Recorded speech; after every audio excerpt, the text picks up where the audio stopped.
So CUF is the next one, which is feedback. Okay. So the feedback is, this is behavior I've observed. That could be negative feedback, or rather, let's say constructive, positive, moving forward feedback, right? This is behavior I've observed. This was the impact of the observed behavior. Again, it has to stand up in court. You can't deny it, right? No, it's not. Well, then it's not clear enough. Help me understand. That's it. And in the process of you helping me understand, you will probably, or you should help yourself understand, because most coaching is awareness. So this is what I observed.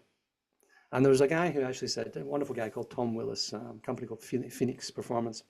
And he said there was some research they did where people hear the word feedback, and it's equivalent to hearing footsteps behind you in a dark night, right?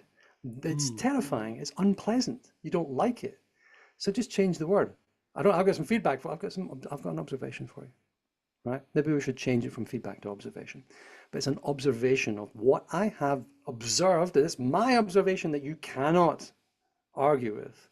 And then the impact of what I've observed, because you're probably unaware that your behavior or what you've done or not done has an impact. And then you say, help me understand. And most importantly, you sit down with your mouth shut. Stop talking and let them fill the blank. It's interesting because I believe that what you're describing actually plays really well with the good cop leadership thing. Mm. I'll send that to you to Yeah, I'd consider love to see it. because it's doing what you are recommending. Mm. But instead of it's staying more on the even almost transferring from here's what I observed feedback to more like, well, do you realize when you did this, Sally took offense at that because this is the way she received it. And I'm not blaming Sally, and I'm not blaming you, but this didn't seem like it's working. The bad cop is it's not working. Mm. Yeah. And so, what do you think we should do about that? And one thing, sorry, I always laugh at myself because at 67, I'm still learning and I love learning. But only in the last year, my wife, who's just a gem, I'm so thankful for Kelly, but she's taught me that, when I'm dealing with my 15-and-a-half-year-old daughter or some of the other kids, you kind of do the feedback thing, you kind of help them understand certain things, but then there has to be a decision made. And she says, you really have to give them an option. And I think this was taught also by Danny Silk, but we say, okay, well, we need to do something about this.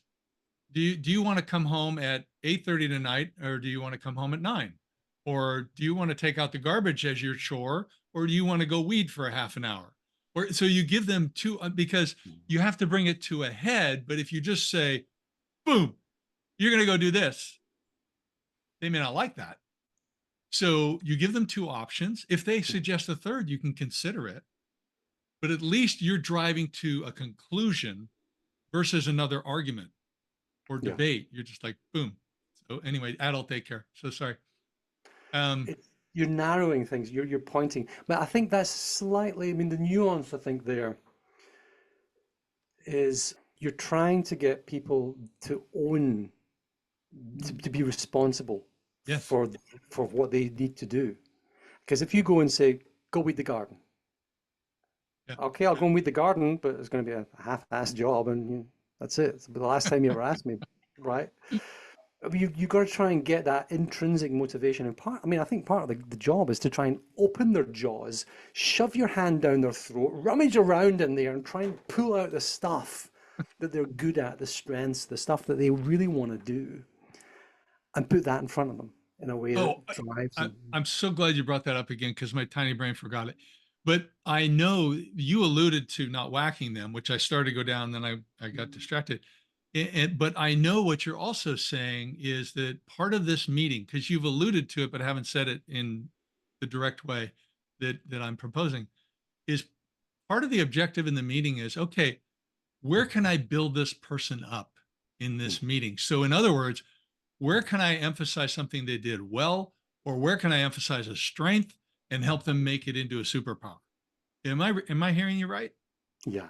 I mean, that's again, as it happens, I think it's session 5, which is managing from strengths. You know, you go and you build people's strengths up rather than focus on their weaknesses.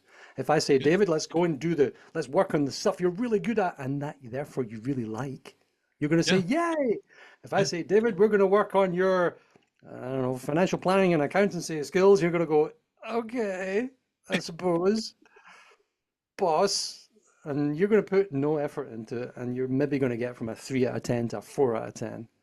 But I want to take you from a 7 out of 10 to a 9 out of 10. Because don't you want a room full of 9s and 10s? Of course you do.